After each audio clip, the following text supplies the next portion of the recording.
What's happening, everybody? It is our first batch of college football playoff rankings. They are out. Which SEC teams made the cut? Also, we got a big week, SEC Week 10, Mizzou, Georgia, LSU, Bama. Chris Marler's here to talk all about it with us. Locked On SEC starts right now. You are Locked On SEC, your daily podcast on the Southeastern Conference. Part of the Locked On Podcast Network, your team every day.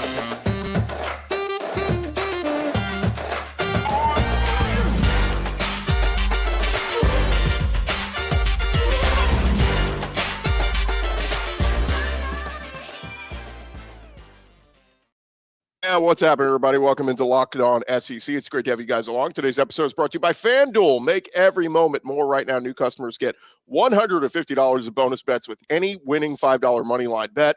That's $150 if your team wins. Go visit FanDuel.com/LockedOn today to get started. I'm Chris Gordy. Thanks for making Locked On SEC your first listen every day. We're free and available wherever you get your podcasts and on YouTube, part of the Locked On Podcast Network, covering your team every day. Every week about this time, we catch up with our buddy Chris Marler. You know him on Twitter as Vern Funquist.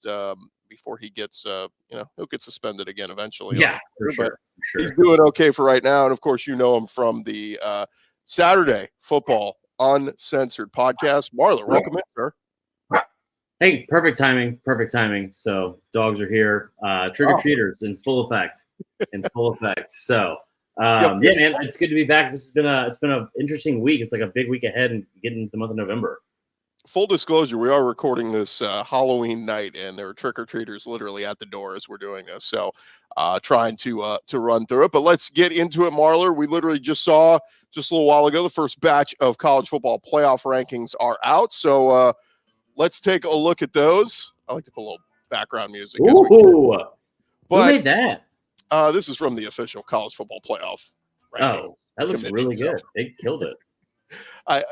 Look, it's a good graphic. But as we get into it, the SEC teams that were revealed, and we'll kind of run through them in reverse order. Tennessee coming in at number 17 in these rankings. LSU number 14. Missouri 12. I got to think that's the highest they've been in that group. Ole Miss top 10 coming in at number 10. Alabama number 8. And then Georgia, number 2, not number 1. Georgia's been kind of the consensus number 1 team all season. But look, Marler, they do some of this stuff for effect. Is that just to kind of like slap a face in Georgia and say we're not being, partial to you? No, I don't think it is. I think that one thing that's for sure is, like, I think in years past I've understood the overreaction to stuff because I feel like there's not as many contenders at this point to where they have been ranked where they're ranked. And I think that now when you look at like where some of these other teams are ranked, you got the top 5 teams are all undefeated, right? There's 4 teams in the top 10 who have a win versus a top 10 team. All the ire that I would have comes from not Georgia. I mean, like, here's the thing. Georgia should not be number 1. They shouldn't be. If you want to talk about who looks the best and who's looked the best consistently, then it's Michigan. But Michigan has played the 111th ranked strength of schedule. Yeah, they played Georgia's played the 100th ranked strength of schedule.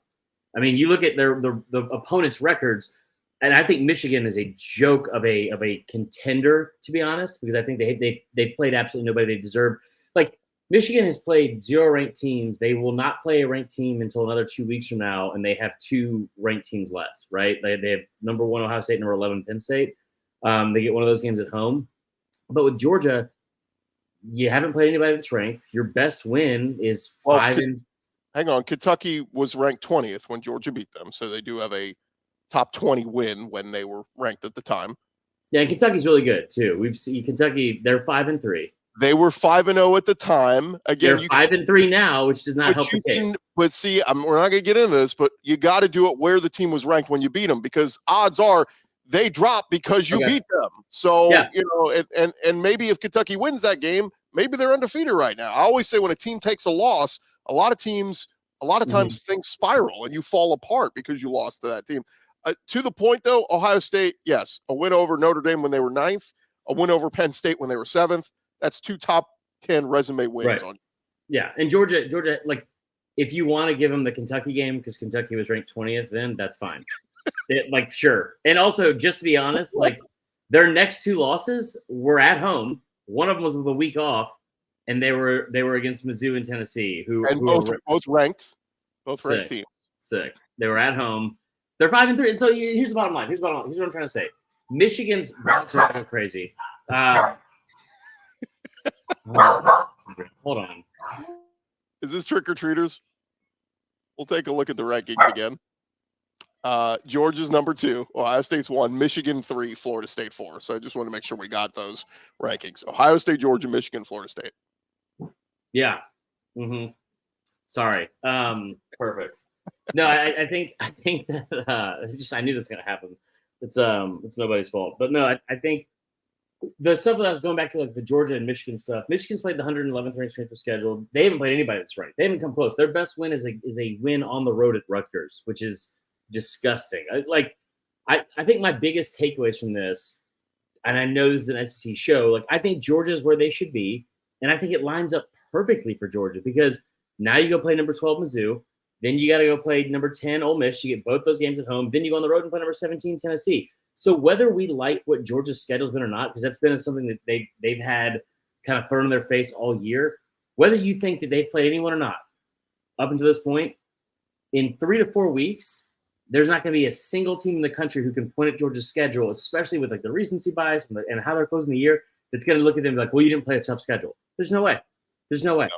I think their current remaining strength of schedule is 6th in the country. But Michigan, man, it blows my mind some of the stuff that happened with the committee. The committee even said that the sign stealing thing had no factor into their decision making. I was shocked when I heard that. They may have cheated, but we're not holding that against them. But again, like their resume, they beat ECU, UNLV, Bowling Green. Like, what are we doing here? Try to schedule somebody. UNLV is 6-2. That's one of their other best wins. Think about that. UNLV, who beat Vandy. You know, Indiana this time of year is always a tough draw. That's what I always say. Give me a quick thought on Alabama coming in 8 here. It makes sense to keep Texas ahead of them, right? I mean, you know, even Alabama with nice wins in recent weeks, you got to keep them behind Texas, but it does kind of leave like some people thinking, oh, if Alabama can run the table here, they have a chance to get in, but man, that they will have some teams to try to leapfrog even if they do win out. If Alabama wins out, they will be in the college football playoff because they will have to have beaten LSU and then most likely Georgia. But Alabama's not going to win out. So it's I mean, and I'll tell you what, as somebody that has Bama ties, the thing that's terrifying more than anything, and I don't care, it's like the old Michael Scott saying, like, I'm not superstitious, but I am a little stitious. And you look at LSU being 14th going into this week. LSU was ranked 14th exactly last year going into this game against Alabama, who was I think 5th. But I mean, yeah, I think you're right. I think like 8th is fair for them. I think that they have a better resume than Oklahoma, and I think that they're a better team than Oklahoma right now. I have no issues with where anybody was in the top. I would say probably top 10. I think all of them are very fair. I understand the LSU stuff being behind Mizzou, but here's the other part. It's like you did lose to Mizzou, or you did beat Mizzou, and they're 2 spots ahead of you, but they're also only have 1 loss, and you guys have 2 losses. So, like, you know, I think that you also have to make a point for that. The SEC coming in again for like the however many years in a row with the highest ranked 2-loss team. It's something I'm sure that, like, you know, other conferences are gonna bang the drum against. But I thought for all in all, I really had no problems with where anybody was in the rankings. Yeah, it's funny you said other conferences because Notre Dame is the team they're ahead of. In the polls, they've been keeping Notre Dame ahead of LSU because I guess they presume Notre Dame a better resume wins, I guess, than LSU because they beat USC, who is collapsing. But yes, I can't. But again, we got to stick with where they were when they were where they were ranked when they beat them. But just a quick thought, 30 seconds or so on Ole Miss at 10 in the unlikely case, but they have to go to Georgia. But if Ole Miss were to run the table and they end up in Atlanta somehow, Ole Miss have a chance in here? Yeah, I agree. I think they do. I mean, like, I can't tell you their strength of schedule off the top of my head. I'm pretty sure it's pretty high in the top 15 according to FPI rankings. But I'm telling you right now, including LSU, Mizzou, Ole Miss, and Bama, any of those 4 teams run the table. I think all of them, including LSU, despite 2 losses, have a chance to get in. All right, hold it right there. He is Chris Marler. We're going to talk way more with him about SEC Week 10. All of that coming your way here in just a second on Locked On SEC. And I want to remind you guys this episode is presented by friends over at FanDuel. Look, some early takeaways from this NFL season. It is FanDuel. They are America's #1 sports book. And if you have not been getting in on all the action week in and week out throughout the NFL and throughout the college football season, you need to go take advantage now. Right now, new customers at FanDuel get $150 in bonus bets back with any winning $5 money line bet. That is $150. You heard that right.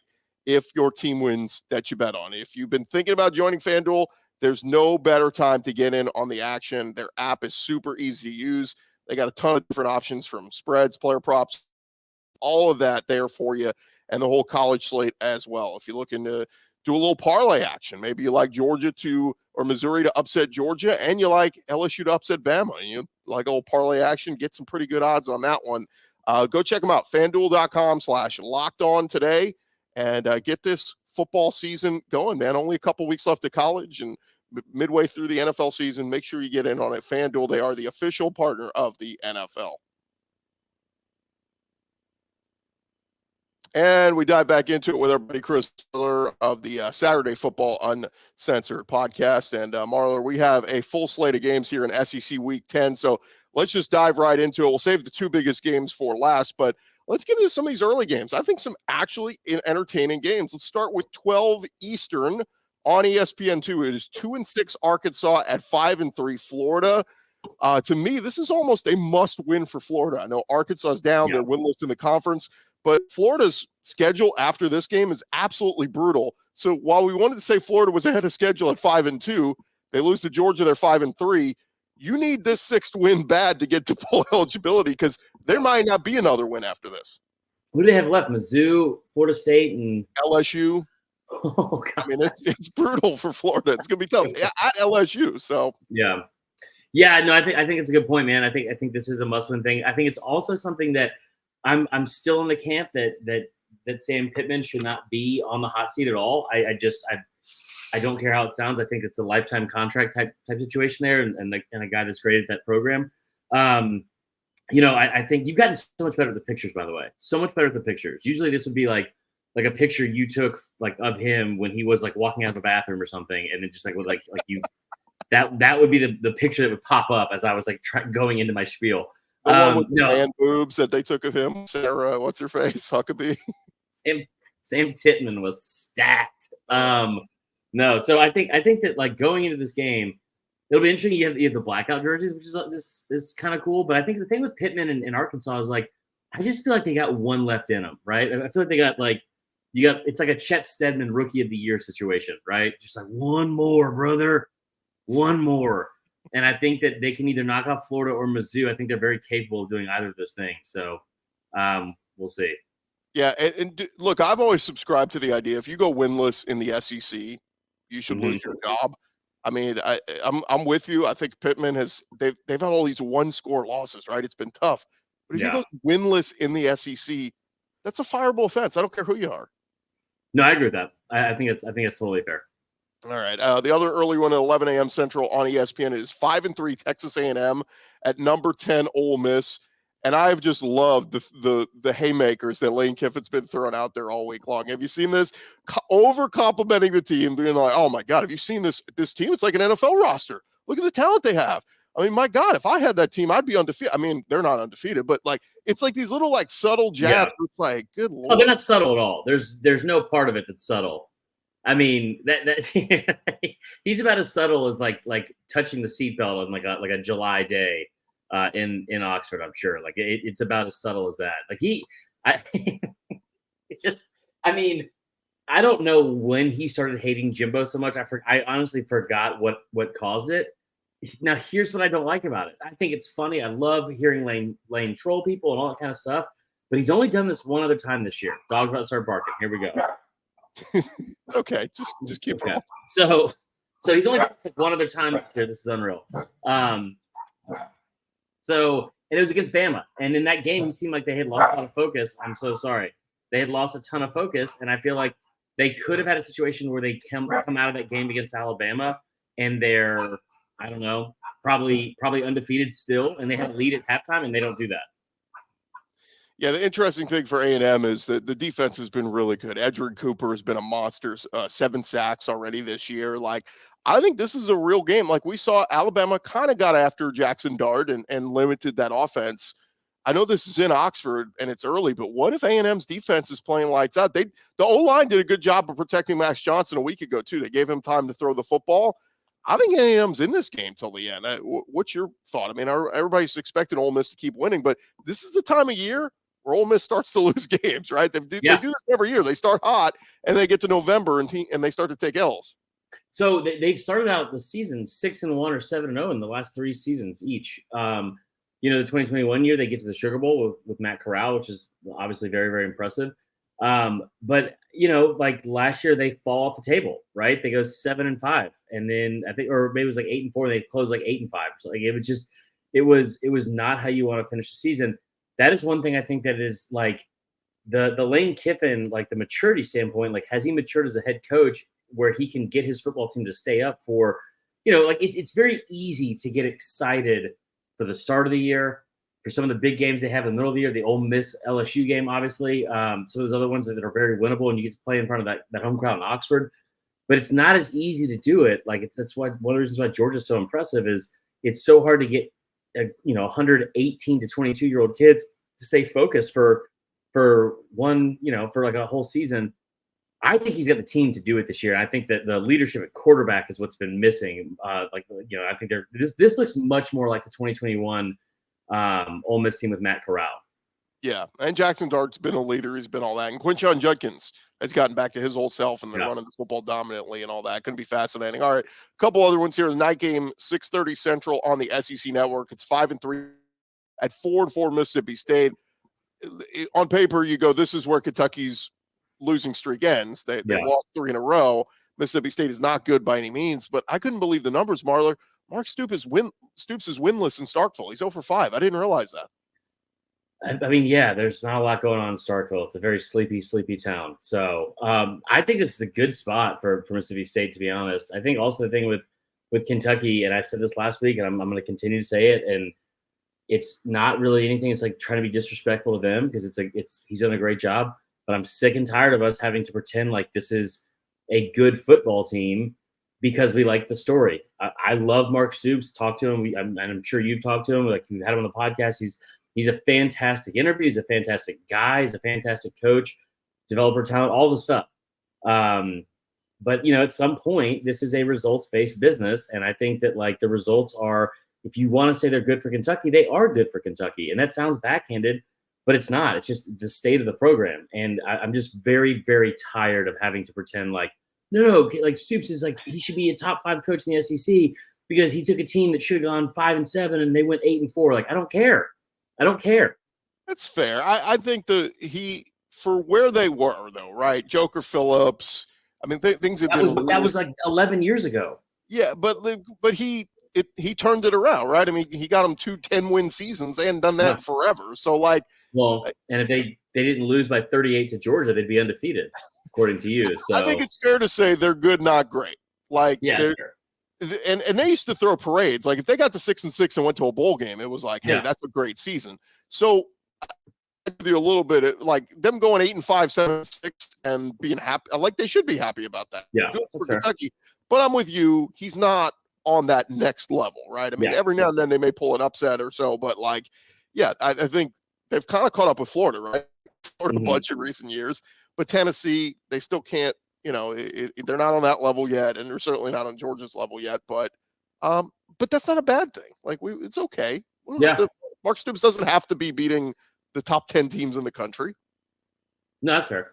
All right, quick thought on just the other games. We won't really spend much time on them, but Auburn, Vandy, South Carolina, Jacksonville State, UConn, Tennessee. A quick note: Jacksonville State is 7-2. That nothing to mess around there with 2-6 South Carolina. God, I hate to say it, but I would love to see it. And Shane Beamer has been, I guess, how do you phrase it? The ultimate overdog story. Like it's not an underdog. He has been. It's so hard to pull for him.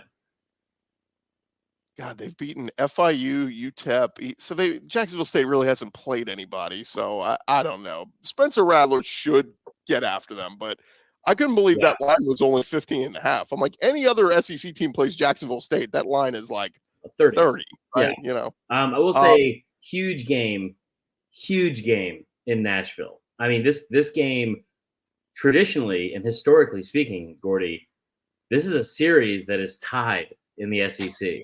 It is. It is like 19-19 or 20-20 in their win. So, I mean, it would be a massive win for Hugh Freeze and company to go into Nashville, into that construction zone and glorified paintball course and go in there and come away with a win. Well, Auburn got the Peyton Thorne thing figured out. He could actually throw the football now. And a good chance here for Auburn. Some very winnable games here. There's a path. They could win the next 3 and be 7-4 going into the Iron Bowl. There's a path. I don't think they will be. I picked Auburn to finish 6-6 and dead last in the SEC West, but this is certainly one that Auburn needs to win. And if you're Vandy, you're looking at going, this is the game. We probably can't beat anybody else, but this is the game. We can beat Auburn. So I agree. We'll see what happens. All right, more with Chris Marler here in just a second.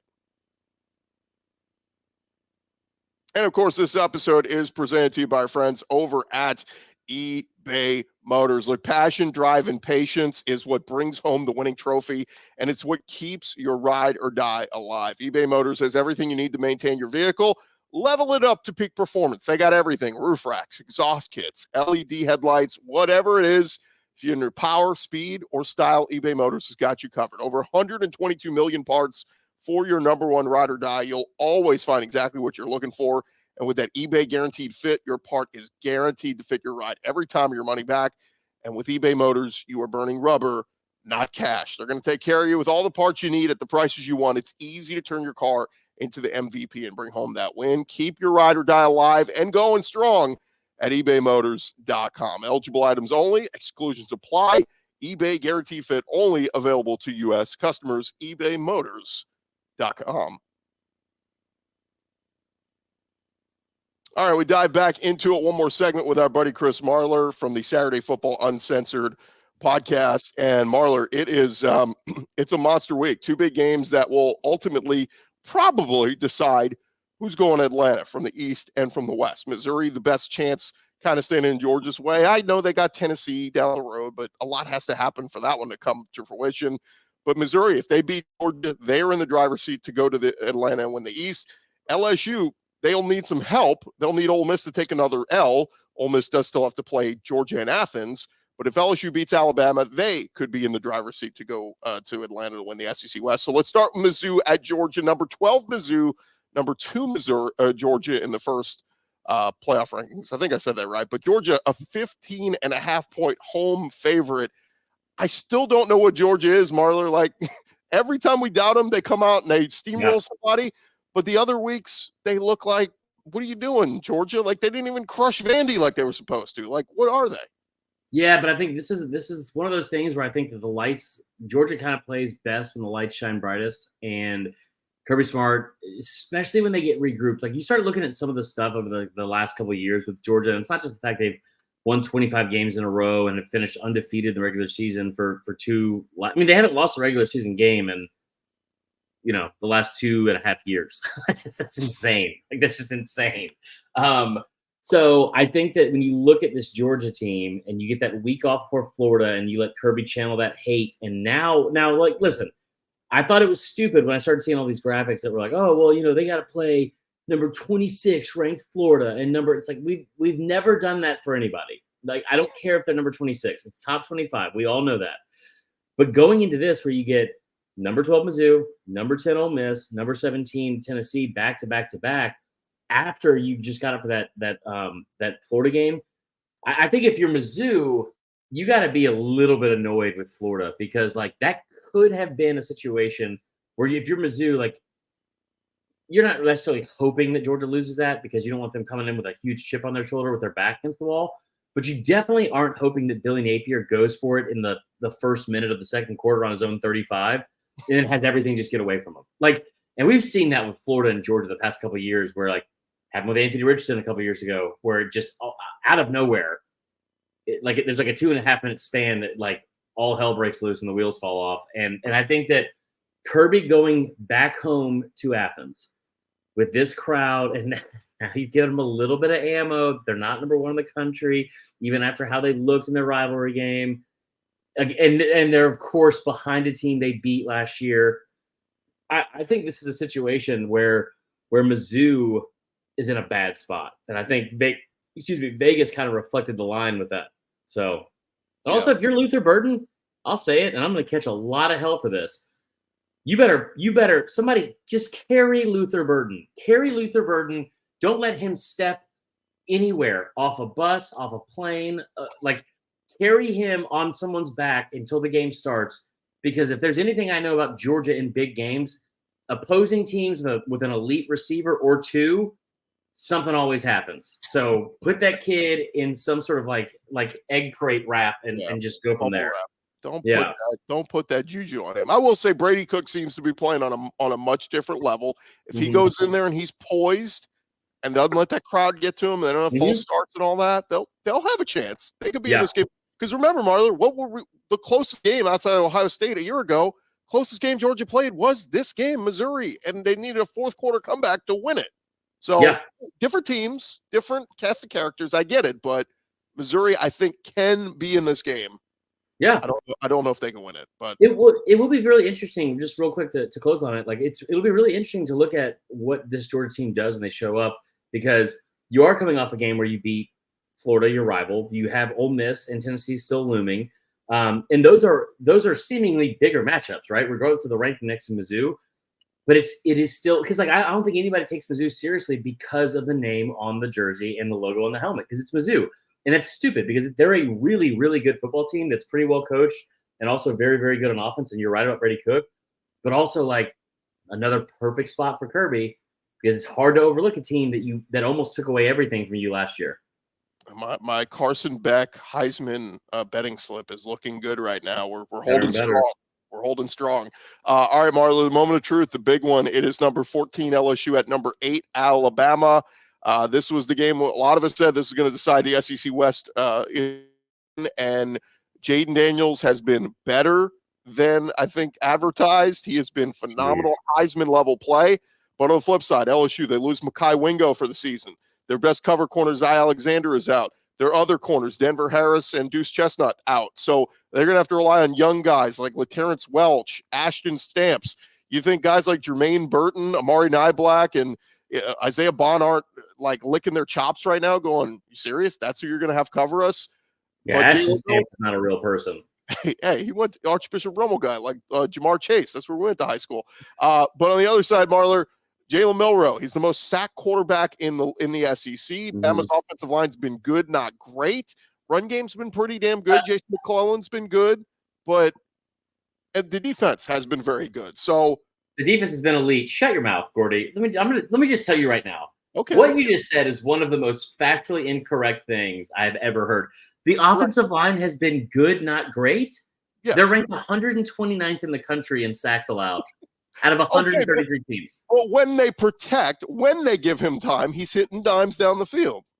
Right. And there's only 4 teams in the country that have been worse at protecting the quarterback. So here, I'm looking at it right now. McClellan's what, sixth in the SEC in rushing? They when they need to step up, they step up. Yeah. I get what the numbers say, but that's why I say they've been good, maybe average, you could say, but not great. They are better than Wake Forest, FIU, Colorado, and Old Dominion. So we got that going for us. Here's what I'll say. I haven't been more wrong about 2 things this season and preseason than Jaden Daniels and Alabama. Okay, 2 separate things. I said it all preseason. If you're LSU, and I stand by this, you got to show me, all the preseason love about how they were a national title contender, blah blah. And I still think there's a possibility they can get to the national championship, and there's a path for them even with 2 losses because of what they can do in the SEC. You got to stack seasons, and I haven't seen LSU do that in over a decade. And Jaden Daniels, who had last year had 28 total touchdowns, only 17 passing, and then 3 interceptions, 28-3. I know that's a number that as a diehard Atlanta Falcons fan and ATLian, I don't like throwing out there, but 28-3 is a really impressive clip for a quarterback. I kept thinking all offseason, I was like, I just don't think that it makes sense that he's gonna come out here and just automatically repeat those numbers, and he's surpassed all of them. Like, he's surpassed all of them. It's been incredible to watch. It's been really incredible to watch. It's been really, really impressive. I think that going into this game, this can't be a track meet for Bama. And the other part of me being so wrong, I've been so wrong about Bama almost every game. I didn't think they'd beat Tennessee. I definitely beat Tennessee. I didn't think they'd beat Ole Miss. I didn't think they'd beat A&M. I didn't think they'd beat Texas. And I went 1 for 3 in those picks. You're at home. You know the stat that I love to throw out more than anything about LSU, and you'd almost rather be in Baton Rouge because Bama owns LSU in Baton Rouge. Absolutely owns them in Baton Rouge. I don't care what happened last year in overtime. I just don't know if this team is good enough on offense for 4 quarters to hang with Jaden Daniels. And I don't think that Jaden Daniels is a quarterback that's going to be phased by any means. It's a 5th-year senior that started since day one. And think of this: they're road tested. I get Bryant Denny. I don't want to issue a challenge to Bryant Denny Stadium. I know it's legit. I know it's one of the best in the SEC. But LSU has played on the road in the Grove this year in Oxford. He didn't let up in the Ole Miss game. Missouri on the road, they played there. I mean, they've played and granted those were day games, so a little bit different than from Tuscaloosa at night. But they've played all their road games already. And at Mississippi State, that was whatever. But Florida State was almost like a road game. I mean, that was loud and rocking. And I get it. That game got away from them, but still put up good numbers. It was week 1, too. They didn't have Logan Diggs, whatever. But point being, Jaden Daniels has shown up and showed out every single week, no matter the environment, no matter whatever. What scares me if I'm LSU, though, Marler, is the guys around him. Emory Jones is coming back on the offensive line. But what if one of these young guys, Lance Hurd, if he's playing a little bit on the O-line or whatever, like false start. Like those are the things that Jaden can't control that could put his team in a tougher spot.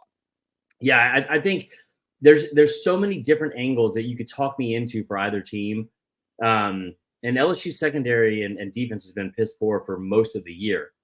I have a hard time. Worse now. I mean, it's crazy how you're literally playing sophomores and freshmen now in the secondary. Oh no.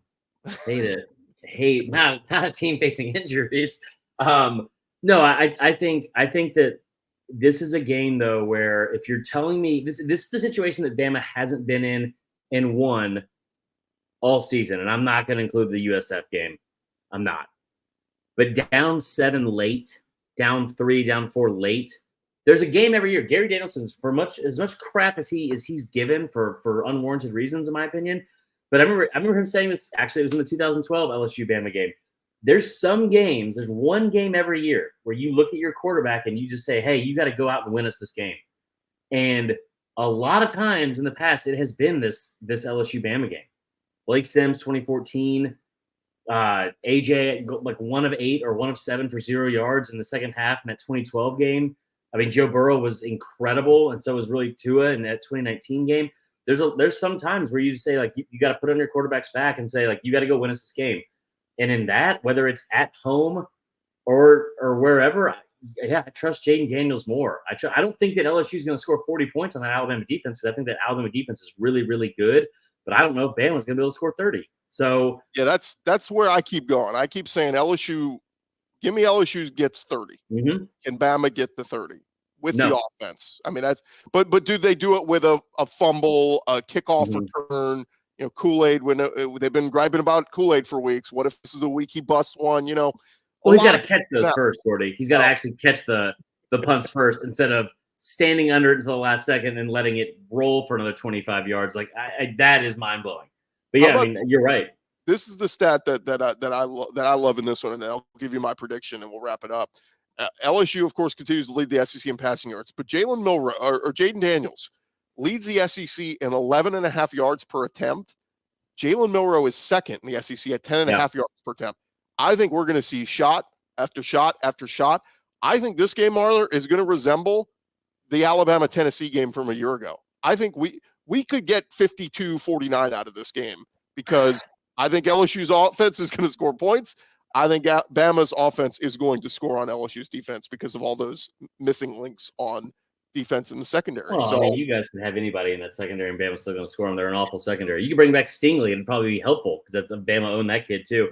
I will also tell you this: if it's a 52-49 game, I live in a one story, so it's not going to hurt. But I will jump out of the window in the fourth quarter, guaranteed, because I can't handle that. This ticker has been put through too much. I tell you what, though, X factor. If it comes down to a Will Reichert kick, the kid has been money. I mean, he's the best weapon in the SEC, and all the history of Bama dealing with missed kicks and field goals and stuff. I know what you're doing. Mm-hmm. I'm being completely honest here. You know what's funny about this too is like, because you know me well enough and we've been doing the show together long enough. If there's one thing I love more than anything, it's being right. And I remember last year I said Bama would lose to Tennessee, and they did. And I said Georgia would destroy Tennessee, and they did. I said on your show that Bama would lose to LSU, and then during my show 2 days later, I got so amped up on Bama juice. I was like, that sounds gross. And I was like, no, Bama's not losing in Death Valley. And they lost. It's a 13.5 point favorite. I will do it again on here. You know what? I'll switch it up this time. I think Bama wins. I'll say that on this podcast, and then when I go on mine, I'll hedge and say they lose. How about that? All jokes aside, I don't know if this is a hedge or not. It's been very difficult to predict this team, but my gut tells me LSU wins this game. Let's see. Bama's right there. They're number 8. They could do it. All right. He is Chris Marler from the Saturday Football Uncensored podcast. Good to talk with Marler. We'll do it again next week. All right. Sorry about the dogs. You guys have a great week. All right. That's Marler there. We'll wrap things up here. Thank you guys for making Locked On SEC your first listen every day. Shout out to our everydayers. Keep coming back and checking us out each and every day right here, talking all things SEC. And we'll talk to you guys tomorrow right here on another episode of Locked On SEC.